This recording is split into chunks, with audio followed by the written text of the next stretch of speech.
Cindy and I are back talking about an issue that it's not even an issue, it's what people come to us trying to figure out resolution and solutions. And the situation is people who are raising kids, planning to have kids, and not planning to have kids in the context of the institution of marriage. So there could be parents living together or two bio parents not living together, and they are doing that consciously with the idea that they will raise kids together and make decisions about how they continue to do that and create a community around the child that they're raising.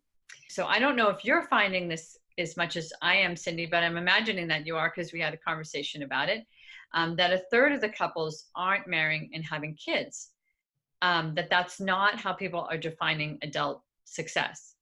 And that people aren't getting married to have kids is another way to say it. That they might be doing things a little bit non-traditionally, so that, or what we would say is outside the institution of marriage, that's not necessary anymore, that people are finding different ways to support themselves and to be independent adults. And raising kids now that can be done in a variety of ways. So I'm seeing people actually planning to have kids, not living together, or planning to have kids and not, and maybe cohabitate together. And when I see them in my office, they're really coming in to talk about how they want their relationship to be, whether it's a friendship, and how they want to start creating a community around the child.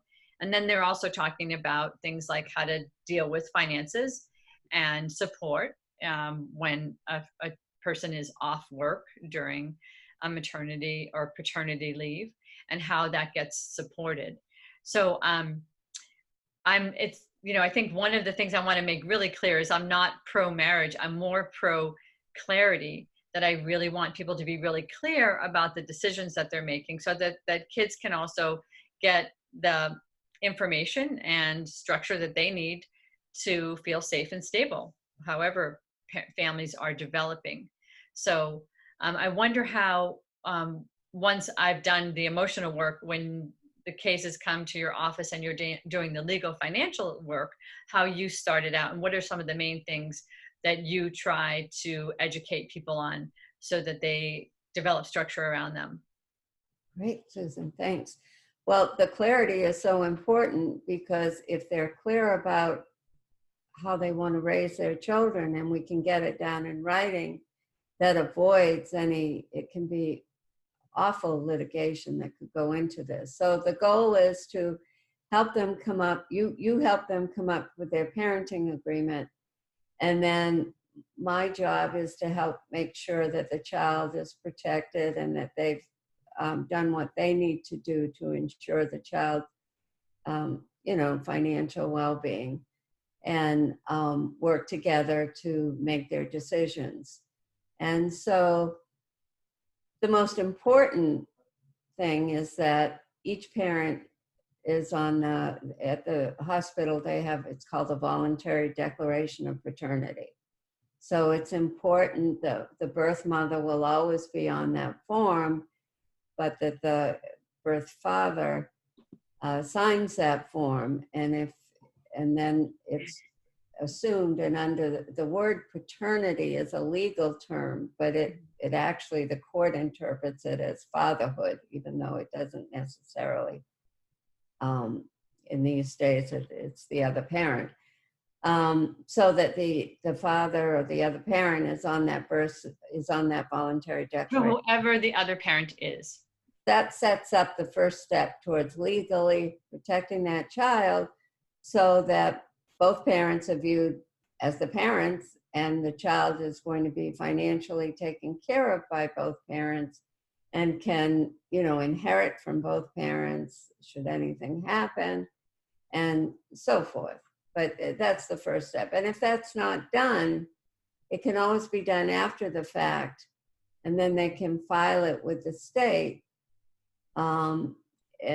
But if it's not done at all, and then disagreements come up later, after the child is born, it evolves into what's called a paternity action within the court system of the county where they live. And so you want to avoid that if possible, and it's pretty easy. The courts, I mean, the hospital is going to ask the parents right there to sign that form. So that's the first step. And then if they want to come to me after they've worked with you, we can draw up agreements, but they're really binding between, it's like a contract binding between the two parents. And it doesn't get filed with the court unless there's actually a court order of paternity that is initiated. And so they want to make sure that if things change and they separate down the road, that they look at all this. And if they want something to be enforced by the court, like you don't want, and this wouldn't happen with most of our parents, but it could, one parent taking off with a child to another state or another country or something without the other parent's permission. Right. But we can do these agreements. They're between the two parties. I can run the disamaster based on their incomes. They can decide whatever they need for the child support. It's non-enforceable unless it's filed through the court. But it's between the parties and it's an agreement. It's a contract. Right.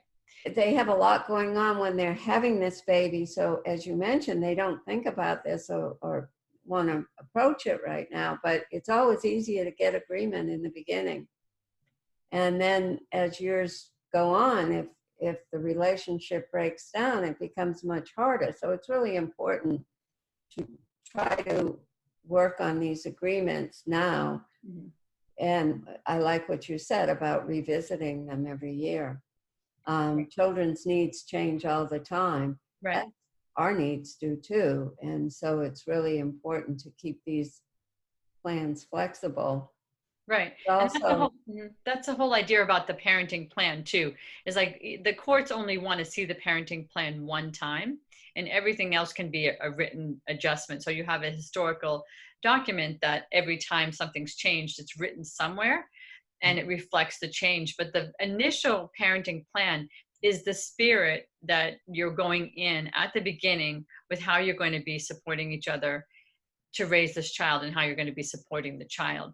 And that's the spirit of how this is going to happen. And to do that right at the beginning and remind yourselves from time to time, like this was the spirit we got into this with. Right. Of course, we're giving you one scenario. So this is not the only scenario that exists, but this is one of the scenarios that I really want people to get the information that they need from the beginning to make sure that they also have the clarity that they need to move forward with this important decision. Exactly. As our culture is changing, as you mentioned, and I think these agreements are so important and they're not thought of because before it was more traditional marriage, but now we're coming with new ideas and we want to, I think the agreements are really vital to raising these children successfully. Mm-hmm. Yeah. So I hope that if you were listening to this part of the talk and if it's relevant to you, that you got a few tips of how to proceed and different things that you might want to think about if this is a situation that you're in, or if you know someone that's in this situation. And feel free again to email us if you have any questions.